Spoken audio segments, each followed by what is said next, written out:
함께 보실 말씀 신명기 8장 5절에서 10절 한 목소리로 보겠습니다. 시작. 너는 사람이 그 아들을 징계함같이 내 하나님 여호와께서 너를 징계하시는 줄 마음에 생각하고 내 하나님 여호와의 명령을 지켜 그의 길을 따라가며 그를 경외할지니라.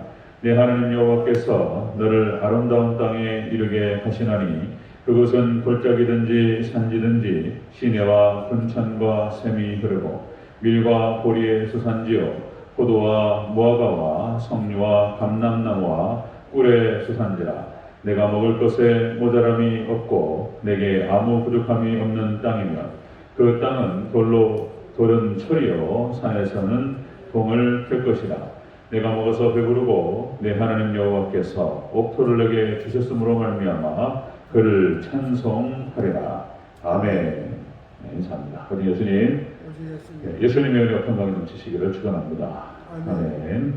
우리 대전제일교회에서 매일같이 이렇게 예배를 드릴 수 있으며 하나님께 감사하고 영광 올려드립니다. 그렇습니다.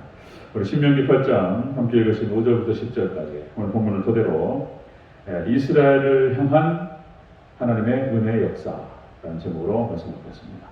이스라엘을 향한 하나님의 은혜 역사. 아브람과 이삭과 야곱을 하나님께서 이스라엘로 이름을 바꾸시고 복받은 택함받은 백성들, 우리 믿음의 백성들을 향한 하나님의 은혜 역사가 오늘 기록되고 있고요. 오늘 본문은 성경 전체가 창조와 타락과 구속으로 되어 있습니다. 세 구조로 되어 있어요. 성경 전체가요 거의 3구조입니다. 완전수로 되어 있어요. 3회 구조로 되어 있습니다. 구약과 신약과 계시록으로 나눠야 돼요. 그리고 이제 창조, 타락, 구속. 그러니까 이제 성경 창세기 열전을 열면 창조기사가 쭉 나오고, 그리고 이제 아담과 하와가 타락을 하죠. 그리고 이제 그 구속의 역사, 아담과 하와를 구속한 그 역사, 그때부터 해가지고 창세기 3장부터 해가지고 요한계시록까지 전체가 다 구속의 역사입니다. 그 구속의 역사를 오늘 본문에서 쫙 압축해가지고 보여주고 있습니다. 오늘 그 본문이 그거예요. 오늘 본문이 이스라엘 향한 하나님의 은혜 역사입니다. 제가 그렇게 적었는데요. 구속 전체를 갖다가 이렇게 한마디로 이렇게 쫙 정리하는 그런 본문이 되겠습니다. 자, 자세히 한번 살펴보겠습니다. 이스라엘 향한 하나님의 은혜 역사. 첫 번째로 아들같이 징계하셨다. 이스라엘을 아들같이 징계하셨다는 것입니다. 5절을 같이 읽겠습니다. 시작. 너는 사람이 그 아들을 징계한 같이 내 하나님 여호와께서 너를 징계하시는 줄 마음에 생각하고. 아멘. 이스라엘 향하신 하나님의 은혜의 역사. 이스라엘을 하나님께서 어떻게 다루셨냐면 아들같이 다루셨습니다.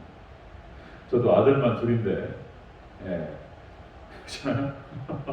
얼마나 짐승도 고슴도치도 자기 새끼는 이쁘다고 그러잖아요. 손주는 더 이쁘다고 그러는데 손주를 안 낳아서 더 이쁜가요? 곽태진 변호사님 이뻐요? 손주가 더 이뻐요. 손주가 더 이뻐요. 박정 장관님 손주가 더 이뻐요. 더 이뻐요? 손주 보면 알아. 큰일 났네. 우리 최하시장님 늦으셔갖고. 정말 자손의 복이 있기를 주의 이름으로 축원합니다. 손주가 더 이쁘다고 하는데 모르겠어요. 하여튼간에 저는 아들 둘이 너무나 이뻐가지고 그렇더라고요. 그러니까 이제 아들들이 너무나 착하고 그래서 너무 감사하고 그렇습니다. 그런데 이놈들이 잘못할 때가 있어요. 싸워. 어떻게 하죠? 아빠 앞에서 싸워? 화가 막 나더라고요. 엄마 아빠가 있는데 둘이 싸워? 이제 조그만 할 때 이제 못 싸워요. 이제 안 싸워요. 이제 한번 혼나가지고 꼭 싸워요. 이놈들 봐라. 그래가지고 혼냈죠. 그냥 막 매를 딱 했죠. 그리고 또 뭐 잘못할 때가 가끔 있습니다. 작은 놈이 한 번은 저기 성은이가 거짓말을 그래서 그냥 혼냈습니다. 이제 너무 사랑하니까 이제 그런 모습을 넘어갈 수가 없는 거예요. 자식이 잘못하면 그렇잖아요. 부모님 입장에서 부모로서 자식이 잘못하는데 도둑질을 했어요. 넘어가요? 그거 큰일 나잖아요, 그죠? 혹시 그거는 확실히 뜯어 고쳐야죠, 그죠? 나쁜 짓을 하고 도둑질했다. 하나님께서 그런 거 아니신 거예요. 하나님께서 이스라엘을 향하시고 우리 믿음의 백성들을 향하실 때 너무나 사랑하시기 때문에 잘못하는 걸 넘어갈 수가 없는 거예요. 그러니까 매를 둘 수밖에 없는 거예요. 그것이 이스라엘의 역사입니다. 구약의 역사. 구약의 이스라엘 백성들이 망해버려요. 바빌론이라고 하는 그런 채찍을 들어서 때렸어요. 하나님께서 딱 채찍을 들어 때리실 때에는 몇 번을 경고하셔요. 너 혼난다. 에? 혼난다. 안 된다. 조심해라. 아빠 얘기했어. 몇 번 얘기했더라. 이제 안 되면 이제 하나님 때리실 때는 우리 때리는 거하고 차원이 달라요. 예, 신약의 유대인들 하나님 때리실 때 그냥 로마를 들어서 그냥 막 박살을 내버리세요. 그냥 역사의 교훈을 남겨버리세요. 그냥 다시는 그런 일을 못하게. 그러나 역시 하나님께서는 버리시지 않고 자식이기 때문에 그렇습니다. 한번 택하셨고 사랑하셨기 때문에 끊임없이 또 말씀하세요. 다시 이스라엘을 회복시키시겠다고. 구약의 이사야서, 예레미야서, 에스겔서 모든 선지서에 다 얘기합니다. 이스라엘을 사랑하셨고 그리고 하나님께 다시 회복시키시겠다고 말씀하시는 거예요. 근데 하나님께서 때리셔요. 마찬가지 우리 하나님 앞에서 하나님의 자녀로서 우리가 잘못하면 하나님 때리셔요. 그런데 빨리 우리가 잘못했습니다. 바로 무릎을 꿇어버리면 덜 맞아요. 그죠? 덜 맞아요. 아니 성민이가 이제 또 컸다고 얼마 전에도 이제 크게 혼날 뻔 하다가 말았어요. 예, 이제 컸다고 이제 아빠가 막 친구처럼 막 이제 저는 아버지가 너무나 엄했기 때문에 이제 그냥 그 거리감이 있고 그냥 아버지가 그냥 무섭고 그냥 그랬어요. 그냥 거리감 싫고 막 이랬어요. 그런 게 싫어가지고 친구처럼 막 뒹굴고 막 이런단 말이죠. 이게 격이 없어져 버린대. 격이 없어져갖고 뭐 진짜 친구처럼 아빠한테 하면 안 되잖아요, 그죠? 그래갖고 한번 이름 봐라. 그래가지고 뭐 이거 와. 그래서 딱 적었더니 얼굴이 허해내지는 거예요. 얼굴이. 제가 막 몸집도 있는데다가 막 목소리 크잖아요. 이놈 자식 딱 잡으니까 그냥 얼굴이 허해내져요. 그래갖고 제가 놀랐어. 제가 너무나 무서워하니까 이거 안 되겠다. 그리고 그냥 툭 이렇게 이제 하고 말았는데 하나님께서 매를 드실 때는 그렇습니다. 사랑하시기 때문에 그렇습니다. 잠언서 13장 24절 매를 아끼는 자는 그 자식을 미워함이나 자식을 사랑하는 자는 근실이 징계하느니라. 잠언서 23장 15절 아이의 마음에는 미련한 것이 얽혔으나 징계하는 채찍이 이를 멀리 쫓아내느니라. 매가 약이 성경에서는 그래서 체벌을 권장하는 거예요. 체벌을 권장합니다. 반드시 매를 대야 돼요. 어렸을 때 너무 많이 들면 두드리면 안 되고 이제 딱 알만한 나이에 아기 때는 또 몰라요. 아기 때는 또 이제 뭐 엉망진창이니까 그때는 이제 아기 때는 엄마도 다 이제 케어했는데 뭐 이유식 줬는데 엎어불어. 그럼 어떻게 되죠? 원사님? 이유식을 줬는데 엎어버리면 어떻게 돼? 그러니까 이제 그때는 이제 못 어겨야죠. 안 돼. 해야 돼요. 아이를 키울 때도 기운이 있는 것이고 이제 조금 알아들을 만하고 이럴 때 이제 제가 이제 매를 몇 번 들었어요. 아기 때 몇 번 때렸더니 그 다음부터는 뭐 해.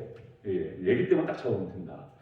어쨌든 이런 겁니다. 잠언서 29장 17절 내 자식을 징계하라. 그리하면 그가 너를 평안하게 하겠고 또 내 마음의 기쁨을 주리라. 하나님께서 이스라엘을 사랑하셨기 때문에 잘못하면 하나님 때리셨어요. 우리가 잘못하면 하나님께 징계하셔요. 다른 것이 아니고 사랑하시고 그것을 고치셔서 하나님께 복을 주시려고 그럼 잘 되게 하시려고 그렇게 하시는 겁니다. 하나님께 이스라엘 사랑하셨다. 자, 이스라엘은 하나님의 은혜 역사 사랑의 매로 하나님 채찍질 하셨습니다. 자, 두 번째 보겠습니다. 이스라엘 향한 하나님의 은혜 역사. 자, 사랑으로 책망하셨고요. 두 번째는 아름다운 땅에 이르게 하셨다. 이렇게 기록하고 있죠. 7절을 펼쳤습니다. 7절 시작. 내 하나님 여호와께서 너를 아름다운 땅에 이르게 하시나니 그곳은 골짜기든지 산지든지 시내와 분천과 샘이 흐르고 쫙 기록됩니다. 가나안 땅에 대한 묘사가 나와요. 천국입니다. 천국. 그러니까 처음에 이스라엘 백성들이 가나안 땅에 들어갔을 때는 사막이 아니었어요. 이스라엘 백성들이 죄를 짓고 우상을 섬기고 하니까 사막화 되어버린 거예요. 그래서 우리 영적인 것과 육적인 것이 같이 갑니다. 하나님께서 우리가 영적인 축복을 받잖아요. 육적인 복도 하나님께 더불어 주시고 기름지게 하실 줄로 믿습니다. 다 따라 같이 가요, 같이. 그러니까 이제 영적으로 그냥 말라버리잖아요.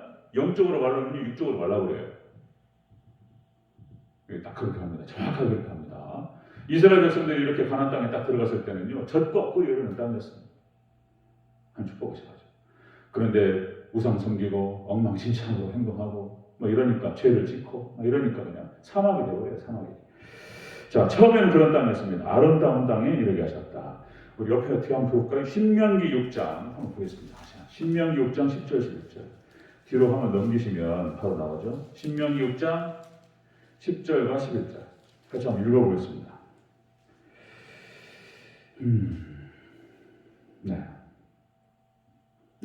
자, 찾으셨으면 신명기 6장 10절과 11절 같이 읽습니다. 시작. 내 하나님 여호와께서 내 조상 아브라함과 이삭과 야곱을 향하여 내게 주리라고 맹세하신 땅으로 너를 들어가게 하시고 내가 건축하지 아니한 크고 아름다운 성읍을 얻게 하시며 내가 채우지 아니한 아름다운 물건이 가득한 집을 얻게 하시며 네가 파지 아니한 물을 차지하게 하시며 네가 심지 아니한 포도와 감람나무를 차지하게 하사 내게 배불리게 먹게 하실 때에. 아멘. 그 땅은 젖과 꿀이 흐르는 땅이었고요. 하나님께서 은혜로 주시는 것이었습니다. 우리가 하나님을 잘 믿음으로 순종하고 따라가고 오직 하나님을 잘 섬길 때 우리에게 그냥 주실 줄로 믿습니다. 우리가 심은 적이 없어요. 우리가 세운 적도 없고 세운 적도 없는 성읍을 거기 집에서 살게 하시고 심은 적도 없는 그런 과실수를 먹게 하시고 네? 하나님께서 우리가 그냥 하나님 그 은혜로 주어지는 것입니다. 하나님을 잘 따르고 하나님을 잘 섬겨서 이렇게 놀라운 은혜의 축복을 받으시기를 축원합니다. 이렇게 이스라엘을 향하신 하나님의 은혜 역사는 그것이었다. 사랑의 매로 때리셨지만 채찍질하셨지만 이렇게 결국에는 천국을 주시려고 하셨다. 계시록 21장 2절에 또 내가 봄에 거룩한 성 새 예루살렘이 하나님께로부터 하늘에서 내려오니 그 준비한 것이 신부가 남편을 위하여 단장한 것 같더라. 새 하늘과 새 땅. 우리가 이제 거기에 우리가 들어가야 될 줄은 믿습니다. 그러니까 아마 우리 계시로 살펴보니까 뭐 대환란이 온다 그러고 대환란 얘기하니까 그냥 폭포하고 그냥 좀 무섭고 막 이런단 말이죠. 결국 우리가 거기를 통과해서 잠깐이면 됩니다. 잠깐 통과해서 결국 우리는 새하늘과 새 땅, 천년왕국, 천국 가게 될 줄로 믿습니다. 그로 들어가는 거예요. 여기 영원토록 걸로 들어가는 거예요.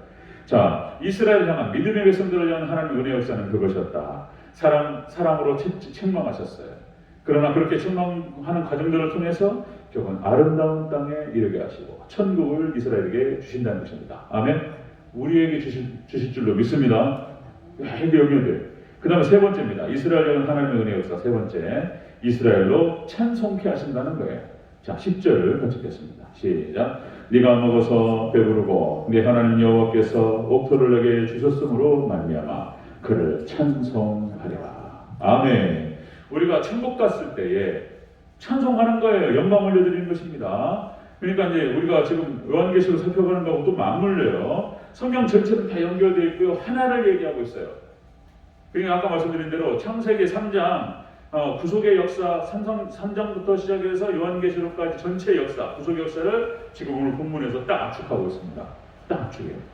자, 하나님의 최종 목적은 우리를 향하신 믿음의 백성들을 향하신 하나님의 최종 목적은 하늘의 신령한 복과 땅의 기름진 복으로 우리에게 주시는 것입니다. 아멘. 우리에게 복 주시는 거예요.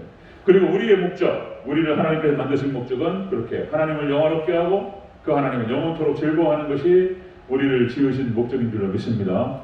이제 그 목적대로 하나님의 영광을 위해 살아가고 그럼 우리가 천국 가서 영원토록 하나님께 예배하며 하나님을 경배하며 찬양하며 우리가 영원토록 하나님을 즐거워하게 될 줄로 믿습니다.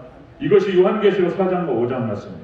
이것이 삼위일체 하나님께서 우리를 향하신 놀라우신 목적이고 계획이고 뜻이에요. 그거예요. 그거. 우리를 향하신 목적이고 계획이고 뜻이다. 그래서 역시 삼위일체 하나님밖에 없는 거예요. 예수 그리스도의 은혜, 우리를 향한 은혜와 하나님의 사랑과 그리고 성령님의 교통하신 가운데에서 하나님의 목적은 반드시 성취되고 달성될 줄로 믿습니다. 하나님께서 하신다.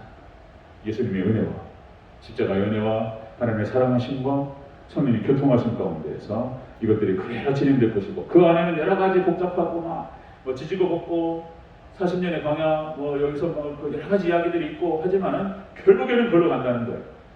이스라엘 백성들 결국에는 하나님께서 가나안 땅으로 들이셨습니다. 마찬가지로 우리도 이 땅에서 여러 가지 지지고 볶고 무엇이 어떻고 막 복잡하고 소리 나고 시끄럽고 하지만은 결국 우리가 천국에서 하나님께 영광을 올려드리게 될 줄로 믿습니다. 이렇게 된다는 것입니다. 이스라엘을 향한 하나님의 은혜 역사, 우리를 향하신 하나님의 은혜 역사는 그것입니다. 사랑으로 우리를 때로는 책망하십니다. 그러나 또 우리를 결국 천국으로 인도하실 것이고, 그리고 우리의 입술을 통하여 하나님을 경배하고 찬양하게 우리를 만드실 것이다. 우리를 통하여 하나님께서 우리를 통해서 경배받으시고 찬양받으실 그 하나님께 모든 영광을 올려드립니다. 하나님, 여러분들 그 은혜가 우리 표전적인 성도님들에게 충만하게 넘쳐나시기를 축원합니다. 아멘. 기도하겠습니다.